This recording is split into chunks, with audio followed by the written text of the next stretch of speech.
আগে এই ভাইরাল ভয়েসটি শুনুন। মানুষ ওই জননেত্রী শেখ হাসিনার সময় ভালো ছিল, তারে ফেসিস্ট বললো। আমি মনে করি ওই ফেসিস্ট সরকারই বাংলাদেশে আমার দরকার, কারণ ফেসিস্ট সরকারের আমল আমি বাংলাদেশে ভালো ছিলাম। এই যে ধর্মলেবাজি, তাদের সময় আমরা এখন বাংলাদেশে অনেক কষ্টে আছি এবং বাংলাদেশটাও নষ্ট হয়ে যাইতেছে আস্তে আস্তে।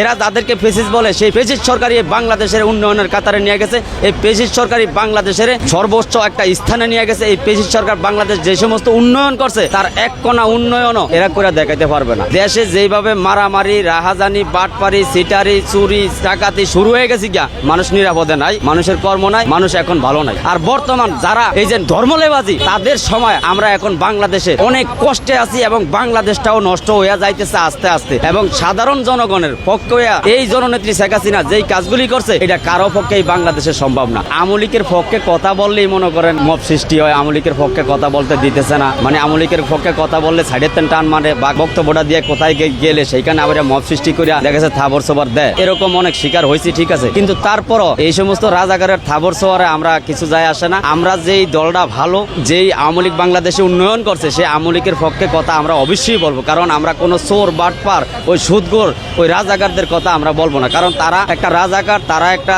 সুদগোর, তারা একটা দেশ ধ্বংসকারী, তাদের পক্ষে কথা বলবো না। এবং আমি আমার বয়সের থেকে যতটুকু গেছি এই বাংলাদেশে উন্নয়ন করছে, এটা হইল জননেত্রী শেখ হাসিনা এবং উন্নয়নের কারিগর এবং বাংলাদেশে উন্নয়নের রূপ মডেল। এবং জননেত্রী শেখ হাসিনা এমন একজন ব্যক্তি, বাংলাদেশের কিভাবে উপনীত হয় এই জ্ঞান এই জননেত্রী শেখ হাসিনার ভালো আছে। এবং বাংলাদেশে কোনো জঙ্গলি এবং কোনো বৈদেশিক কোনো চক্র বাংলাদেশে ধ্বংস করতে পারবে না, কি তাদের সাথে কিভাবে প্রতিরোধ করতে হয় এই জ্ঞান জননেত্রী শেখ হাসিনার ভালো আছে। উনি কোনো স্বার্থের জন্য করে না, উনি শুধু দেশের হয়ে কাজ করে এবং দেশের জনগণের হয়ে কাজ করে। আর বাকি যারা আছে তারা দেখতেছি বিদেশিদের কাছে টাকা খায়া জনগণ জাহার নামে চলে যাক, তাদের বিষয় না। তারা নিজের পকেট বাড়ি করার জন্য, বিদেশে বাড়ি গাড়ি করার জন্য দেশে ধ্বংস করে। এই দেশ রক্ষা করার জন্য একজন ব্যক্তি আছে, সেই ব্যক্তি হলো জননেত্রী শেখ হাসিনা।